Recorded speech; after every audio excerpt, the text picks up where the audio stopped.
Hello সবাইকে, good evening from ঘোষবাবু adventures. আজকের এই ভিডিওটা মেনলি বানাচ্ছি একটাই কারণে, যে আমি গতকাল একটা ভিডিও পোস্ট করেছিলাম যে উটি থেকে কেন চলে এসেছি, উটিতে কী ইনসিডেন্ট হয়েছিল সেটা নিয়ে। তো আপনারা অনেকেই জানতে চেয়েছিলেন যে এক্স্যাক্টলি কী হয়েছে। তখন এমনই অবস্থা ছিল সত্যি বলতে যে অত ডিটেলসে কিছু বলতে পারিনি। তাই ভাবলাম যে ক্ল্যারিফিকেশানগুলো লোকজনদের বা আমার যে অডিয়েন্স আছে আর কি তাদেরকে দেওয়াটা খুব দরকার, স্পেশালি ট্রাভেলার্স বা যারা ট্রাভেল করতে চায়। শরীরটাও খুব একটা ভালো নেই এবং চারিপাশে সিনারিও এবং এনভায়রনমেন্টটা এমন, ভিডিও করতাম না, কিন্তু এই ক্লারিফিকেশান দেওয়া খুব দরকার মনে হলো আমার। সব ডিটেলসে বলতে পারছি না কারণ জিনিসগুলো এমনই ছিল এবং ওখানে কমপ্লেন হয়েছে, লোকাল লোকজন ইনভলভ, আরও কোনো র্যাকেট আছে কি না এবং আরও ওপরের দিককার লোকজন আছে কি না, অনেক কিছুই আমরা জানতে পারছি না বা জানার চেষ্টা করেও সেটা পারিনি এবং সেই জন্যই মেনলি ওখান থেকে ফিরে এসেছিলাম। তো অনেক চেনেন, অনেক কানেকশানস বার করে অনেক কিছু জানতে পেরেছি, তো সেই জন্যই বেশি ডিটেলস রিভিল করতে চাইনি আগের ভিডিওটায়। এটাতেও তেমনি অত ডিটেলস হয়তো পুরো সব ডিটেলস দিতে পারবো না কারণ কিছু জিনিস অ্যাজামশানস রয়েছে। তো এই ভিডিওটা কোনো ট্রাভেল ভিডিও হবে না।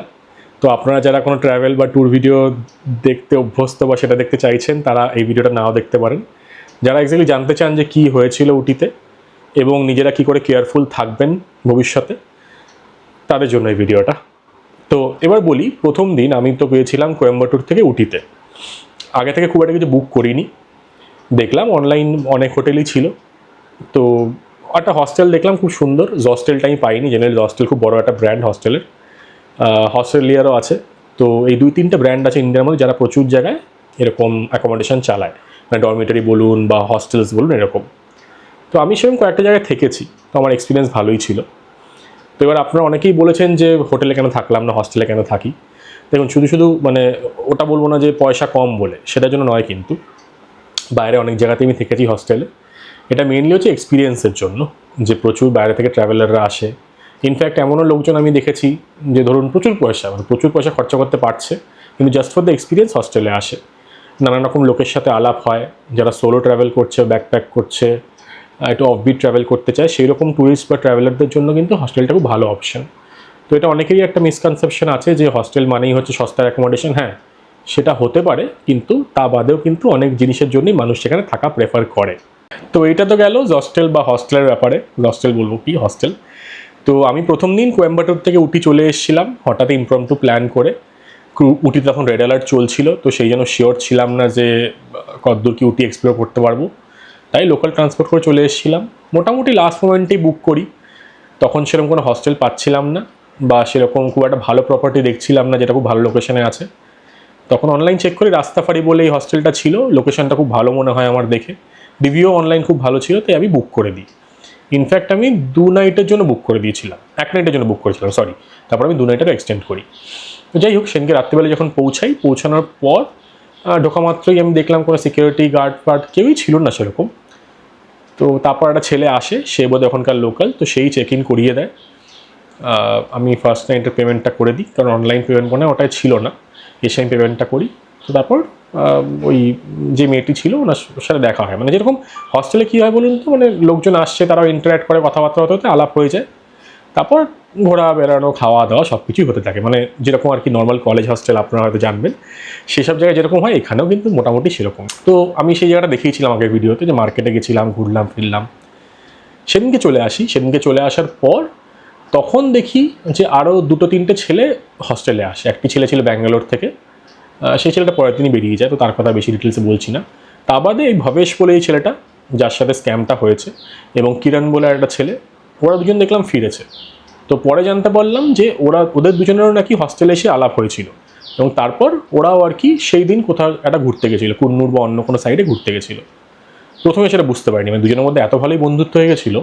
এবং কিরণ মানে এই যে ছেলেটা বা স্ক্যামার, যে আর কি স্ক্যামারই বলবো, কারণ একটা স্ক্যাম করে টাকাগুলো লুট করেছে, তো স্ক্যামারই বলছি, বা ফ্রডস্টার বলুন, যাই বলুন। তো কিরণ তার নাম, সেটা হয়তো ফেক, সব কিছুই ফেক, পরে জানতে পারা গেছে। তো মানে তার এত সুন্দরই স্কিল আর কি, খুব ভালোভাবে লোকজনকে মোল্ড করে নেয়। তো ফেরার পথে আমরা সব গল্প গুজব করছিলাম, তখন জানতে পারি যে হ্যাঁ, সবাই ওখানে এসে বন্ধুত্ব হয়েছে, কিন্তু সবার মধ্যে ভালো একটা মানে বন্ডিং হয়ে যায়, গল্প গুজব হ্যান ত্যান সব কিছু চলতে থাকে। এই গেল ফার্স্ট নাইট। তারপর প্রথম নাইটে যে মেয়েটি ছিল, কারণ দেখুন আমি কারোর নাম আলাদা করে কিছু করে বলছি না, কারণ তারা তো এর মধ্যে ইনভলভ না, কাউকে আমি ইনভলভ করতে চাই না, এবং তাই সম্পূর্ণ পার্সোনাল ব্যাপার, তাই আমি নামগুলো বলছি না। কিন্তু যে মেয়েটি ছিল সে প্ল্যান করে যে আমরা দুজন পরের দিন একসাথে যাবো, কুন্নুরটা ঘুরতে যাবো বা অন্য কোনো সাইড যাবো। রাত্রিবেলা সেটা প্ল্যান হয়, এবং তারপরের দিন আমি দেখি যে, মানে তারপরের দিন না, সরি, সেদিনকে রাত্রিবেলা আমার শরীরটা করে ভালো ছিল না। তো আমি ভাবলাম শুধু শুধু ওদের প্ল্যানটা ভেস্তে দেবো। আমি তখন মেয়েটিকে বললাম যে আমার মনে হয় হবে না, তুই ঘুরে আয়। তো তারপর শুনি যে মেয়েটি এবং বাকি যে ভবেশ আর কিরণ যেই দুজন আছে তাদের সাথে প্ল্যান করেছে, নেক্সট দিন ওরা বেরিয়ে যায়। আমার সেদিনকে শরীরটা ভালো ছিল না, তো আমি ঘরেই ছিলাম। কিন্তু আমার সেদিনকে টয় ট্রেনের টিকিটটা কাটা ছিল, সেই টয় ট্রেনটা আমি অ্যাভেল করবো, কারণ সেটা চেঞ্জ করতে পারছিলাম না। তো সেই টয় ট্রেনের ভিডিওটা নেক্সট এপিসোডে আসবে, তো তখন সেটা দেখবেন, আশা করি খুব ভালো লাগবে। খুব সুন্দরভাবে সেটা কভার করেছিলাম। শরীর ভালো ছিল না, সত্যি বলতে জানি না কেন, খুব শরীরটা খারাপ ছিল, তো সেই জন্য আমি যেতে পারিনি। এবার আমি টয় ট্রেন সেদিনকে ধোসা টোসা খেয়েছি, অর্ডার করে খেয়েছি। তারপর যখন ব্যাক করে আসি টয় ট্রেনটা কভার করে, তখন শুনলাম ওরা তিনজনও ফিরে আসছে। যখন ফিরছে তখন দেখলাম আননোন নাম্বার থেকে 3-4টে মিসড কল। দেখলাম কে করছে, পরে যখন ধরলাম তখন দেখলাম এই কিরানি আমাকে ফোন করছে।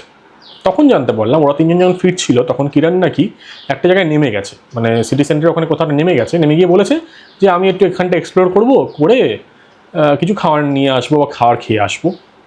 তো ওরা দুজন চলে এসেছিলো, মেয়েটি এবং ভবেশ চলে এসেছিলো হস্টেলে। কিরণ পরে আসে, এবং কিরণ আমাকে বারবার করে ফোন করছে একটাই কারণে, এটা বলার জন্য যে কী খাবি বল, আমি সেটা নিয়ে আসছি, এরকম একটা। আমি বললাম আমি কিছু খাবো না, বারবার করে মানা করলাম, প্রচুর বারবার করে বলছিল যে নিয়ে আসি হ্যান ত্যান, তো আমি মানা করলাম। তারপর হস্টেলে পৌঁছাই। ও আরেকটা জিনিস বলে দেওয়া ভালো, সেটা হচ্ছে প্রথম দিন জানতে পারি যে কিরণ কন্টিনিউয়াসলি বলে যাচ্ছে আমার ফোনের সমস্যা, এই বাবার সিম ইউজ করছি। কথাগুলো না বড় কন্ট্রাডিক্টরি, মানে আমি প্রথমে জিনিসগুলো বলছিলাম, ভবেশ এবং বাকি যারা সব ছিল আর কি, তারা আর কি যেহেতু হস্টেলে গিয়ে বন্ধুবান্ধব হয়ে যায় তো অত লোকে ডাউট করতে চায় না। এটাই কালচার, সত্যি বলতে বাইরে প্রচুর জায়গায় আমি হস্টেলে থেকেছি, তো এটাই কালচার। ইনফ্যাক্ট ইন্ডিয়াতেও হস্টেলে থেকেছি। এটা একটা আনফর্চুনেট ইনসিডেন্ট, যদিও ছেলেটা খালি ই সিম আছে, সেটাও একটা বিজনেস অ্যাকাউন্ট, কোনো নর্মাল সিম কার্ড নেই, কোনো ফোন নাম্বার নেই, ওই অনলাইনই খালি ফোন করা যাচ্ছে, মানে হোয়াটসঅ্যাপ কলিংই খালি একমাত্র হচ্ছে, যেখানে কোনো ছবি টবি লাগানো নেই, পিউমা ডিটেল বলে দেওয়া আছে। আরেকটা জিনিস আমি আগে নোটিস করেছিলাম, সেটা হচ্ছে ওই যে ব্যাগটা নিয়ে ঘুরছিল, সেই ব্যাগের মধ্যে ট্যাগ লাগানো ছিল। আমাকে জিজ্ঞেস করেন যে কেউ ভাই ট্যাগ কেউ লাগা রাখে, হ্যাঁ সেই ইগনোর করে দিল। তো এই দুটো তিনটে জিনিস আমি দেখেছিলাম প্রথম নাইটে, তো এই পার্টটা গেল। সেকেন্ড নাইটে যখন আমি ফিরে এসেছি, হঠাৎ করে দেখছি কিছুক্ষণ পর ওই কিরণ ফিরছে, বললো হ্যাঁ ফোন করেছে, সেই হোয়াটসঅ্যাপ কল ভবেশকে ফোন করে বললো। ভবেশও কিন্তু হায়দ্রাবাদেরই ছেলে, খুব ভালো ছেলে, তো যার সাথে স্ক্যামটা হয়েছে। তো যখন কিরণ ফিরছে দেখি হাতে গাদা গাদা পিৎজা, চিজ, ওই গার্লিক ব্রেড সব কিছু নিয়ে এসছে। হেঁটে উঠেছে ওই পুরো লাস্টের যে স্টেজটা, পুরো লাস্টের যে স্টেজ যেটা হস্টেলে ছিল পুরোটা হেঁটে উঠেছে, খুব টায়ার্ড, একটা মোটা চলা ছেলেটা একটা। কিন্তু ওর আরেকটা জিনিস ছিল, কোনো সময় কিন্তু ক্যামেরার সামনে আসেনি। এবার আমি তো মাঝে মাঝে ভিডিও করি, তো কোনো সময় কিন্তু ক্যামেরার সামনে আসেনি। যখন আমি একটা ভিডিও আছে, আমি জানি না সেটা আছে কি না, দেখতে হবে। যখন আমি ক্যামেরাটা প্যান করছি, বাকি দুজনের ছবিটা এসছে, যেই অবধি ক্যামেরাটা ঘোরালো মুখটা ঘুরিয়ে উঠে চলে গেল। তো কোনো ডিজিটাল ফুটপ্রিন্ট রাখতে চাইছিল না। পরে এগুলো সব ম্যাপ করতে পেরেছি, প্রথম দিকে তো বুঝতে পারছিলাম না, পরে সবগুলো ম্যাপ করা গেছে। তো যখন এসছে তখন গাদা গাদা পিজা টিজা নিয়ে এসছে আর কি। হ্যাঁ, তারপর জিনিসপত্র ভেতরে রাখা হলো, গল্প গুজব চলছে, নর্মাল যেরকম হয়।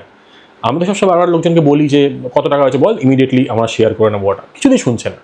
না না না, মেয়েদের দিতে দাও, মেয়েদের দাও। আর ছেলেটার কাছে নাকি বান্ডিল বান্ডিল ক্যাশ ছিল, ভবেশ পরে বলছিল। হ্যাঁ, তখন ও বলছে যে আমার তো ব্যবসা আছে, এই আছে, সেখান থেকে ক্যাশ আসে।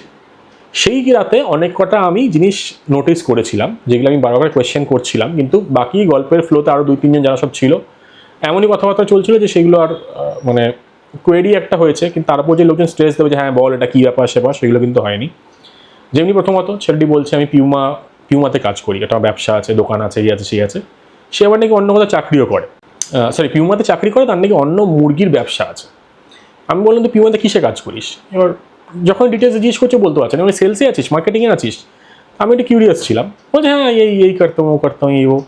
ছেলেটা মানে জানে, অনেক কিছু জানে, পিউমা কোন জুতো আছে, হ্যান আছে, ত্যান আছে, জানে, মানে হি ইজ এ প্রফেশনাল।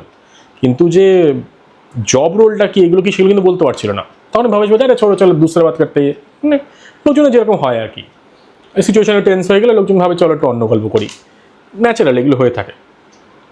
তখন ধরা উচিত ছিল, আমার একটু ক্রস কোয়েশ্চেন করা উচিত ছিল, সেটা একটা পয়েন্ট দেখেছিলাম। পরে ভাবেশ বলছে সেদিনকে যখন পিৎজাগুলো আনা হয়েছিল, একটা পিৎজার মধ্যে নাকি মানে যে স্টিকারগুলো লাগানো থাকে না, সেটা মনে লাগানো ছিল না, বাকিগুলোই ছিল। তো আমি তো পিৎজা কিছুতেই খাচ্ছিলাম না, আমাকে না কন্টিনিউয়াসলি জোর করছিল। এই পরে যখন ব্যাপারগুলো ভাবছি তখন মনে পড়ছে আমাকে কন্টিনিউ, আরে ভাই খা লে কুছ নেই হোগা। আমি বললাম পেট খারাপ হয় ভাই, খা লে এত মাথা খারাপ করে দিচ্ছে। আর পিৎজাও জানতো মানে সবাই ভালো খায়। তো লাস্ট টাইমে এক টুকরো পিৎজা খেয়েছিল। সেই রাতে আরকম প্রচুর কোয়েশ্চেন, মানে ওর কাজ নিয়ে বলছি আমার তো প্রচুর টাকা। আমি তাহলে চাকরি কেন করছিস? বলে ওই করছি, চাকরিতে অনেক সমস্যা, মানে খুব কন্ট্রাডিক্টরি কথাবার্তা। তো অনেক টাইপের মানুষজন হয় না, এবার অনেক টাইপের লোকজন দেখেছি বলে অতটা ডাউট করিনি। প্রচুর ক্যাশও রাখা ছিল, ভবেশ পরেও বলছিল সব ক্যাশে দিচ্ছে সব জায়গায়, কোনো কার্ডের কোনো সিনই নেই, সিম কার্ড নেই। তো এই জিনিসগুলো হয়ে গেল। সেদিনকে আমরা শুতে চলে গেলাম। তারপর যে মেয়েটি ছিল, মেয়েটি বাইরে বারান্দায়, ও টায়ার্ড ছিল, ওর ওখানে শুয়ে পড়েছিল। তো সেদিন গেল। পরের দিন সকালবেলা যখন উঠেছি আমি 8টায় অ্যালার্ম লাগিয়ে শুয়েছিলাম। আর বাকি যেই মেয়েটি এবং ভবেশ ছিল, তো দুজনের কিন্তু হায়দ্রাবাদ ফিরে যাওয়ার কথা ছিল। তো সকালে উঠেই ভবেশ বলছে আমি ফোন পাচ্ছি না। এবার আমাদের দেখিয়েছিলাম আপনাদের হস্টেলটা, তো দুটো বাঙ্ক বেড ছিল। আমি এক সাইডের নিচে শুয়েছিলাম, আর ওই সাইডের নিচে হচ্ছে কিরণ, ওপরে হচ্ছে ভবেশ। এবার ভবেশ বলছে ফোন পাচ্ছি না, এবং ফোনের চার্জারটা ওপরে চার্জ লাগিয়ে রেখেছিল। কেউ যদি টেনে নিচে নিয়ে চলে আসে না, সেরকম চার্জারের তারটা তলায় ছিল। আর তো কেউ আর কি ফোনটা টেনে নিয়ে চলে গেছে। এবার সবার মধ্যে এমনই জিনিসপত্র হয়ে গেছে, আর কিরণকে দেখতে পাওয়া যাচ্ছে না। আমি বললাম কোথায় কিরণ? বলে ও তোরা তখন একটু ভাবছি যে কোথাও হয়তো গেছে। কিরণ তো বলেছিল মিটিং আছে, আমাকে রাত্রিবেলা বলেছিল যে দেখি মিটিংয়ে কি বলে, সে বুঝে আমি তোর সাথে থেকে যাবো, নইলে ওদের সাথে বেরিয়ে যাবো। এরকম নানান রকম মানে খুব কন্ট্রাডিক্টরি কথাবার্তা আর কি। কিন্তু আমরা অত গা এক ওই করিনি আর কি। ও আরেকটা জিনিস বলে রাখি, এবার কেন ডিটেলস বলছি না, সেটা হচ্ছে কারা ইনভলভ আমরা জানি না। কারণ সেই রাতেই, মানে আগের রাতেই, যেখানে ওই গার্ড থাকার কথা, যে রিসেপশনিস্ট থাকার কথা, লোকাল চেংড়া ছেলে, সে আসেনি। তার নেই বউয়ের হাত ভেঙে গেছে হঠাৎ করে, তার সেই রাতেই। তারও মানে খুবই গাফিলতি, মানে সিকিউরিটি কিছু ছিলই না। আমি হস্টেলের রুমগুলো আপনাদের দেখিয়েছি, কোনো কাবার্ড ফাবার্ড কোনো সিস্টেমই নেই, কিছুই নেই, না তালা আছে না কিছু। আর ওনারদের দেখেও আমার সত্যি বলতে ভরসা হয়নি, পরিষ্কার কথা বলছি। কোনো বিজনেসকে ছোটো করা আমার কোনো কাজ না, আপনারা যাচাই করে নেবেন। কিন্তু আমার এরকম ভরসা হয়নি, পাতি কথা বলছি।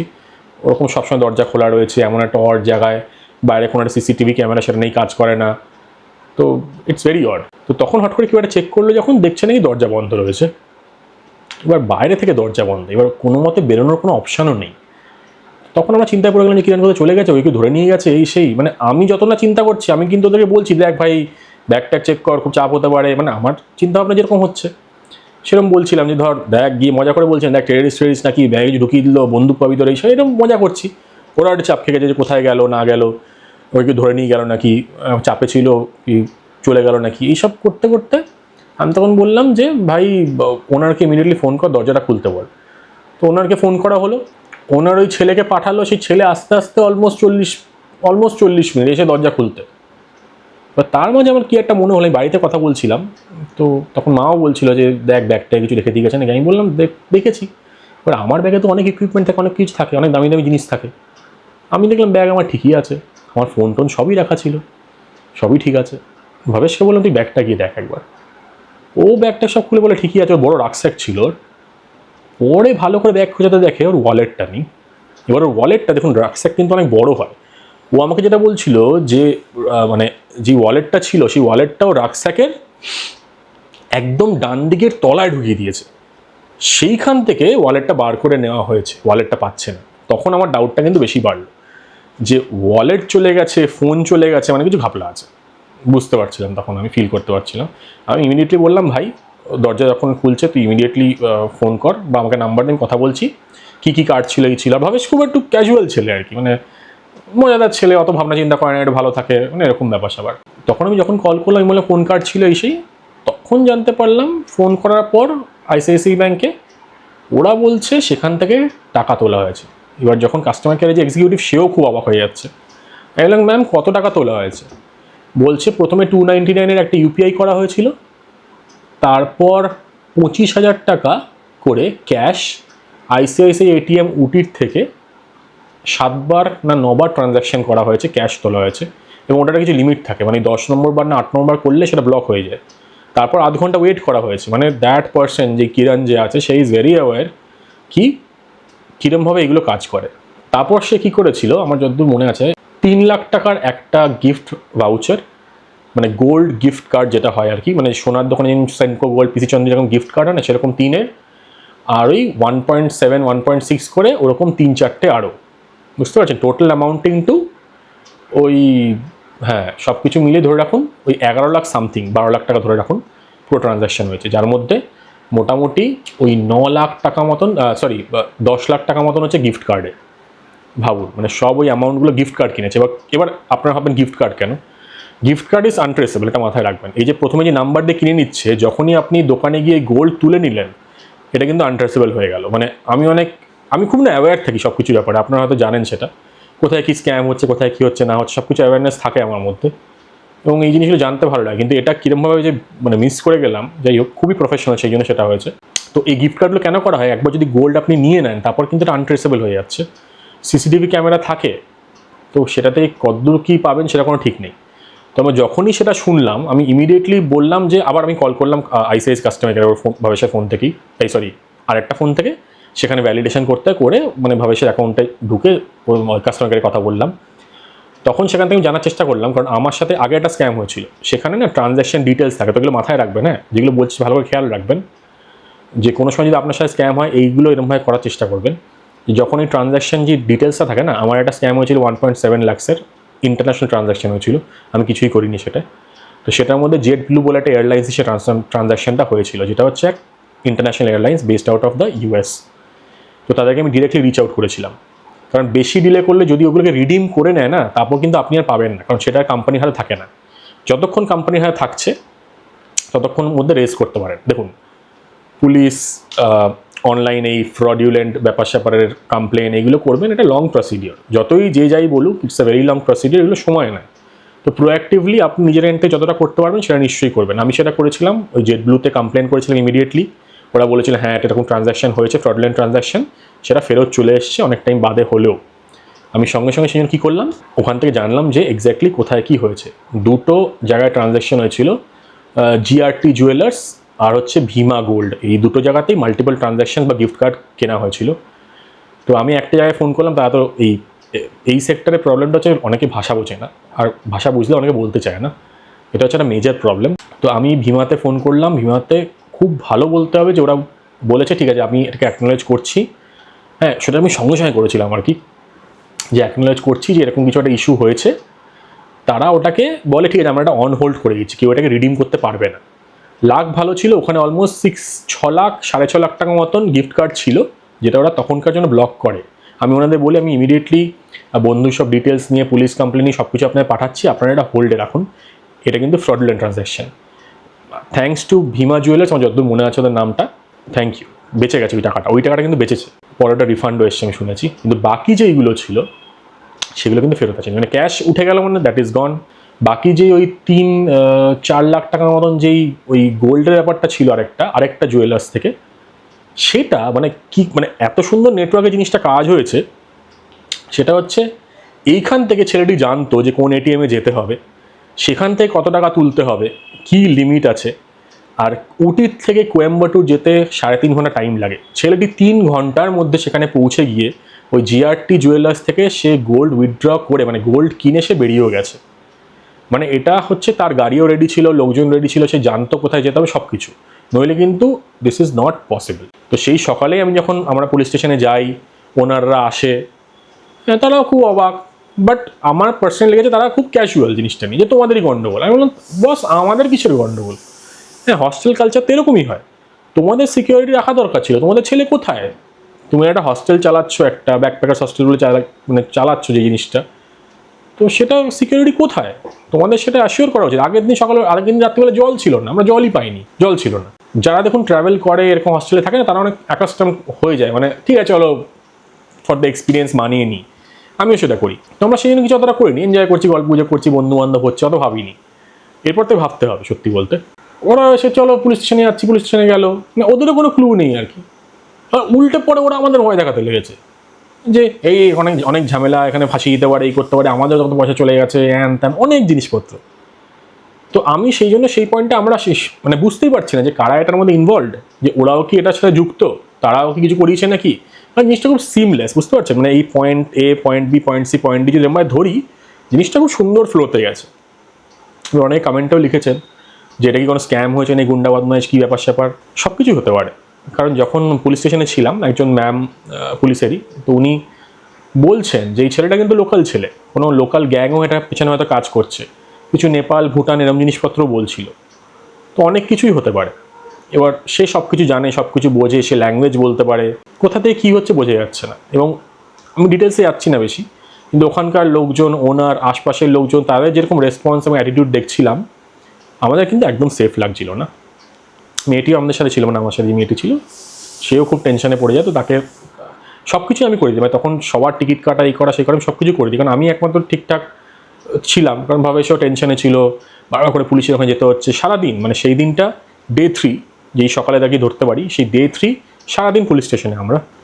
ইনফ্যাক্ট আমার প্ল্যানও ছিল এরপর ওয়ায়নাড যাবো, উটিটা এক্সপ্লোর করবো, কৈকোট যাবো, কৈকোট থেকে আমার রিটার্ন ফ্লাইট ছিল। তো অনেক পয়সাও নষ্ট হয়, বাট অপশন ছিল না।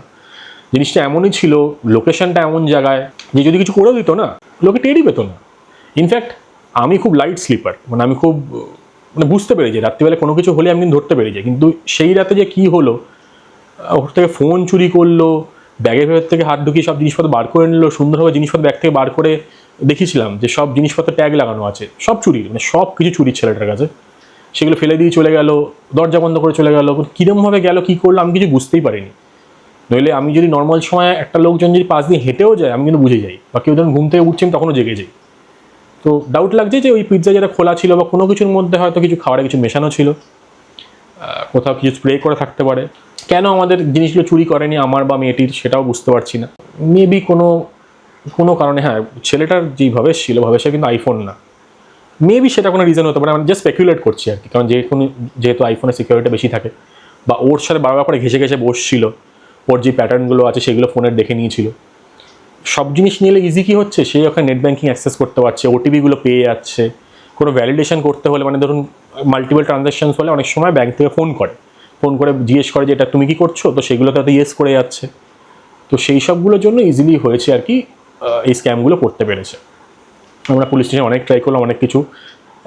ভুবনেশ্বর বলছি, আপনার উটি সাইবার ক্রাইমে কমপ্লেন নিলই না। তারা বললো হায়দ্রাবাদেই কমপ্লেন করো, আমার বেস্ট লোকেশন। সেটার কী রিজন জানি না। আমরা অনেক কিছু শুনলাম যে এখানে অনেক পুলিশ স্টেশনে অনেক ফালতু হ্যারাস করে, অনেক কিছু করে। আমরা লোড নিন, কেন ফালতু হেডেক নেব, আমাদের সারাক্ষণ তো টাইম দেওয়া পসিবল না। তাও চেষ্টা করলাম, কমপ্লেন করলাম, এফআইআরও নিল না। সিএসআর বলে একটা জিনিস হয়, যেটা খুব বেসিক একটা জিনিস, সেটা নিয়েছে, এফআইআর নেয়নি, কেন জানি না। সব ডকুমেন্টসও ভাবে সে সব কিছুর মধ্যে ছিল, সেটার জন্য পরে এফআইআরের জন্য অনেক নাটক করতে হবে এখন, হয়তো ভগবানই জানে। তো আমরা ইভিনিং রাত অবধি থেকে যা বুঝলাম, ওই যেটুকু যা হলো, তারপর আমরা দেখবো, এইসবই চলছে, যা হয় আপনারা জানেন। আমি ডিটেলসে যাচ্ছি না আবারও, কারণ ভবিষ্যতে আমি উটিতে যাবো, হয়তো এক্সপ্লোর করবো, আমি ফালতু আর ঝামেলা চাই না। আর কত বড় গ্রুপ এটার সাথে ইনভলভ সেটাও বুঝতে পারছি না, নইলে এত সিমলেস, এত সুন্দরভাবে জিনিসগুলো করা যায় না। কোন অ্যাকাউন্টে অত টাকা আছে, ভাবে সে ওই অ্যাকাউন্টে নেই 14 লাখ টাকা ছিল। ভাবে সে কিছু একটা ইনসিডেন্ট হয়েছিল, মানে ওর বিয়ে হওয়ার কথা ছিল, সেটা যে কোনো কারণে ডিলে হয়ে গেছে বা কিছু একটা হয়েছে, সেই জন্য টাকাটা এক জায়গায় রেখেছিল যে বিয়ের সময় সেটা খরচা করবো। মানে সেই অ্যাকাউন্টে যে এত টাকা আছে কীরকমভাবে জানলো, মানে পুরো রেখেই করেছে আর কি। সেই জন্য বলছি, গুন্ডা বা বড় গ্রুপ রয়েছে। আমাদেরটা কিছু করেনি, কেন করেনি, কী করেনি, কিছুই জানি না। সেই রাতেই ব্যাক করে আসলাম হস্টেলে। তখনও না কোনো পুলিশ আমাদের সাথে আসলো, কিছু অনেক বলা হলো যে আমরা কি সিকিউরিটি কনসার্নস ফেস করছি, কেউ সেরকম খুব একটা কিছু শোনেনি। ওনারা তো ওদের মতনই। পরের দিন দাদের বাড়িতে পুজো, নতুন কিছু উদ্বোধন হচ্ছে, দে ডোন্ট গিভ আ। যাই হোক, খুব অবাক লাগলো। মানে আমার যদি কোনো জায়গাতে কিছু এরকম ইস্যু হয়, তাহলে তো আমি বস ঝাঁপিয়ে পড়বো গিয়ে, যে আমার যে কাস্টমার বলুন বা যারা ট্রাভেলার এসে তাদের সাথে সমস্যা হয়েছে, আমরা তো প্রচণ্ড কোঅপারেট করার চেষ্টা করবো, তারা মুখেই কোঅপারেট। পরে যখন আমি 2 নাইটার এক্সটেন্ড করেছিলাম, মানে প্রথম নাইটে পে করেছিলাম, পরে 2 নাইট আমার ভালো লেগেছিলো বলে পে করে দিয়েছিলাম, কিন্তু আমি থেকেছিলাম 1 নাইট কম। পরে যখন বাড়িতে এসে আমি ওনাকে ফোন করে বললাম, আমি ভদ্রভাবেই বললাম যে দেখো, আমরেন্দু ছেলেটার নাম, যে আমি তো থাকতে পারি না, তোমাদের এত সমস্যা হলে বেরিয়ে আসতে হলো, তা তুমি একটা রিফান্ড করে দাও। আমি ইচ্ছে করেই দেখার জন্য করেছিলাম সেটা ফোনটা, আর কিছু না। না তুমি তো বুক করেছো। আমি বললাম বুক করেছি, তোমার তো এটা ইমিডিয়েটলি তোমাদের পুরো টাকা ফেরত দিয়ে দেওয়া উচিত।